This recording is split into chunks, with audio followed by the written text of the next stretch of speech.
Hello guys, I'm Joseph at welcome po sa Joseph's Blessing Talks.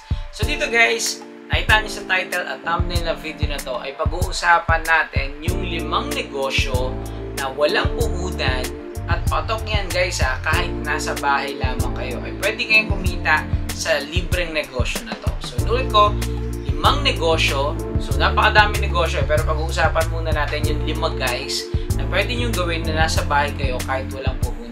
So, huwag na natin ito patagalin, bigay na agad natin yung number 1. Pero, abangan nyo guys, yung number 3 at 4, ayan po yung isa sa pinaka-the best na negosyo na pwede nyo pong magawa. No? Kahit nasa bahay kayo, no? At walang puhunan. So, umpisa na natin guys, no? So, inulit ko, abangan nyo po yung number 3 at number 4 kasi napakaganda nito, no? So, number 1 muna tayo guys. So, ano nga ba yung number 1 na yan? So, number 1, una sa lahat, picturean mo yung mga bagay na meron sa bahay nyo at i-post mo po sa Facebook.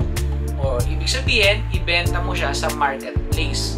Or kahit sa anong buy and sell Facebook group guys, ibenta nyo po yung mga pwede mo mapicturean sa loob ng bahay nyo. So halimbawa, yung baso, yung pinggan, yung tabo, yung mga balde, yung electric fan, yung TV, at marami pa pong iba. So, basta picturean nyo lang guys, no? Pero hindi nyo siya ibebenta actually. Ipopost mo lang siya guys, no? Darating yung time guys, may magtatanong at magtatanong sa'yo. So, basta maging consistent ka lang guys, everyday mag-post ka lang dun sa marketplace mo ng picture kung ano man yung nasa bahay mo. Basta gandahan mo na guys, So, angguluhan mo na maganda. So, marami na pong cellphone ngayon na nakakapag-capture ng magagandang picture. So, gandahan mo na para syempre, pag nakita ng buyer yan, no? So, mas madali kang makakabenta. Check mo lang guys sa mga pinost mo, ano yung madalas na natatanong and then dun ka na mag-focus, no? So, by that time, meron ka na idea ano nga ba yung mas mabilis mong maibibenta. So, halimbawa, marami nag-comment about sa baso. So, ibig sabihin, maghahanap ka na lang ng supplier ng baso guys, at least meron ka ng buyer. So, kung magkaroon ka man ng puhunan, sure buyer na yon, no? So, ibig sabihin, mapapaikot mo na agad yung magiging puhunan mo dito. So, yun po yung una. Picture mo guys yung mga gamit sa bahay nyo and then i-post mo yan sa social media like sa Facebook. So walang puhunan nilabas diba? Pero nakapagsimula ka na ng libreng negosyo mo na nasa bahay lang. Ayan. So yung pangalawa naman natin guys ay syempre kung nasa bahay mo hindi ka nalalayo. Picture naman guys yung mga product o paninda ng kapitbahay mo. So halimbawa meron kang kapitbahay na nagbebenta ng mga ukay-ukay na mga damit, no? So, picture mo yan guys and then post mo yan sa Facebook na tulungan mo na yung kapitbahay mo, naging kaibigan mo pa siya lalo. And then, at the same time, nagkaroon ka naman ng libreng negosyo. So, halimbawa, meron siyang puno ng mangga at namumunga na, no? Picture mo din. Pero tanongin mo muna siya kung ibibenta niya yun guys, Halimbawa, binibenta guys, edi picture mo and then i-post mo. Kung makabenta ka guys, edi hati kayo sa pinagbentahan. So wala ka ng puhunan, ang ginawa mo lang guys ay nag-picture at nag-post. Yan. So basta mag-usap lang kayo ng kapitbahay mo, no? Kung ano nga ba yung pwede mong picturean at maibenta sa social media like Facebook. So yun po yung pangalawa. So sa number 3 naman, gaya ng sabi ko kanina, napakaganda nung negosyo na ito, no? So sa number 3, ito po yung labor. O halimbawa naman ito guys is yung pag-aalaga ng bata, paglalaba ng mga damit ng iyong kapitbahay, pag-tutor at marami pa pong iba. No, halimbawa, 100 pesos guys sa isang bata na pwede mong alagaan. Alam niyo po marami na po talagang nagpapaalaga sa mga kapitbahay nila ng mga anak nila. Kasi syempre kailangan nila maghanap buhay at wala silang maiwanan, no? So marami na pong ganyan guys. Basta syempre, katiwa-tiwala ka naman, di ba? So maganda talaga, nagpapakabait tayo, especially sa mga kapitbahay natin. Kasi sila yung kalapit natin eh. So imagine, meron kang 100 pesos sa maigling oras sa isang buong araw. Halimbawa, meron kang maalagaan na 3 bata, no? So edi, ibig sabihin, meron ka ng 300 pesos agad-agad. So kadalasan naman yan kapag nagpapaalaga isasama na nila yung pagkain dyan at marami pang gamit, no? Basta ang sayo lang dito guys is yung pag-aalaga lang, pagbabantay, no? Pagpapakain, pero provided na nila yung mga gamit ng bata. So halimbawa nakarami ka na, no? Hindi mag-improve ka, dagdagan mo pa yung negosyo mo. Samahan mo yan ng tutorial, no? O pagtuturo, edi additional bayad na naman yan guys. O kung marunong ka sa music din, or ano pang pwede nyong maituro sa bata, edi additional income na naman yan guys, di ba? So ayun po yung ating pangatlo, napakaganda no? So pwede rin paglalaban ng mga damit. May mga kapitbahay tayo guys na sobrang busy talaga no? Although marami na pong laundry shop na pwede puntahan, pero sa laundry shop kasi guys, pricey. Merong mas nagtitipid guys no? So halimbawa kayo, bawasan nyo lang konti or mas murahan nyo lang guys yung bayad nyo compared sa mga laundry shop. At least doon, nasa kapitbahay nyo lang. No? Padali nila makuha yung kanilang mga damit pagtapos ng labahan. Pwede yung pang isampay doon sa mismong bakura nila. Ayan. So, para po sa ating number 3. Ngayon naman guys, para sa ating number 4 din. No?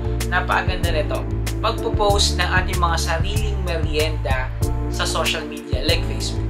Halimbawa, nagluluto tayo ng spaghetti. Or sa umaga, nagluluto tayo ng sopas, ng champurado, o ng lugaw. Picture mo na. Diba? O kaya sa kapitbahay mo, biglang may nag-birthday yan. O picture mo na. Gandaan mo na yung picture. Mag-alok ka sa social media, may kita ng mga friends mo yan na nagbebenta ka ng pang-merienda. Diba? So at least, hindi mo na kailangan gumawa ulit. Kasi yung naluto mo dati ng mga merienda or ng kapitbahay mo ng mga merienda ay hindi ka nagpuhunan dito. So yung pera naka-budget doon, hindi siya naka-design para sa pagnenegosyo. Naka-design yung budget doon para sa pang-sarili nyo pong merienda. So kayo na agad yung magko-consume. So ibig sabihin, nakapag-merienda ka na, nakapag-umpisa ka pa ng negosyo mo. Diba? Napakaganda niyan guys. No? Imagine, minsan gumagawa kayo ng turon. No? Nagluluto kayo ng mga palitaw. Picture mo na and then i-post mo na. Kapag may bumili guys, edi huwag mo munang kainin, ibenta niya muna, and the next time, ganoon ulit, paulit-ulit lang. So, ayan po yung ating pang-apat, no, napakaganda, no? So, picture niyo po yung mga meriendang ginagawa niyo sa bahay, or kahit yung mga merienda ng kapitbahay niyo, no? Kasi dyan lang naman yan eh, di ba? So, napakaganda ng number 3 at number 4. Pero syempre, itong number 5, napakaganda rin po.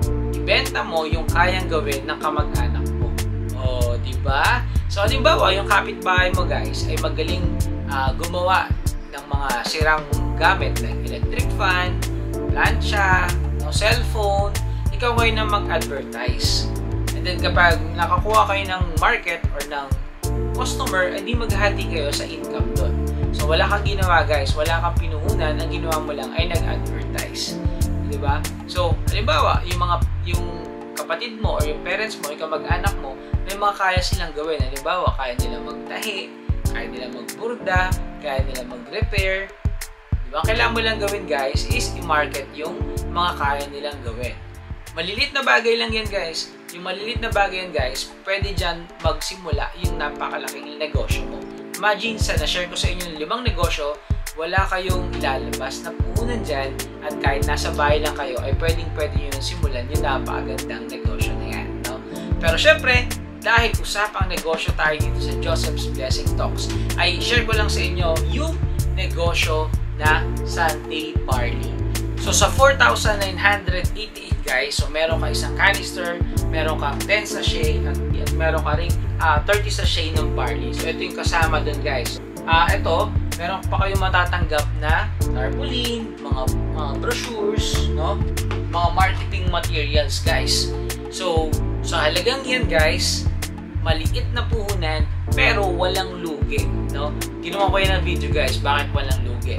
Totoo ito guys, walang lugi dito sa business na Sunday Barley. Mura na, healthy na, at napakaganda po ng potential income dito. Passive and residual income with leverage pa guys, no? So ibig sabihin, pwede kang kumita guys ng malaki na one time mo lang gagawin pero dire-diretso na po ang inyong magiging income dito. So actually guys, yung product value nito ay nasa 5,000 pesos mahigit. So imagine pag nagpuhunan ka ng 4,988 and then nabenta mo ito lahat, balik puhunan ka na, distributor ka pa. So para po maging distributor or business partner po ng Sunday Barley, ay check nyo lang po sa description ng video na to yung link papunta sa ating Facebook page na Legit Barley. Mag-PM lang kayo dyan guys, and then pag-usapan natin kung paano kayo maging distributor or magiging business partners ko dito sa negosyo na Sunday Barley. Yeah. So legit na legit ito guys, 17 years na siya na globally, no? Meron na siya sa US, sa UAE at marami pa pong iba. So So yun lamang guys para po sa video na to. Nawa nagustuhan nyo po at marami kayong natutunan about sa mga negosyo na walang puhunan kahit nasa bahay lang. At syempre dito po sa napakalupit at napagandang Santing Parley. So yun lamang guys, maraming salamat sa panonood. Please don't forget to like, share, comment, and subscribe. And click the notification bell po with all para lagi kayo updated sa aking mga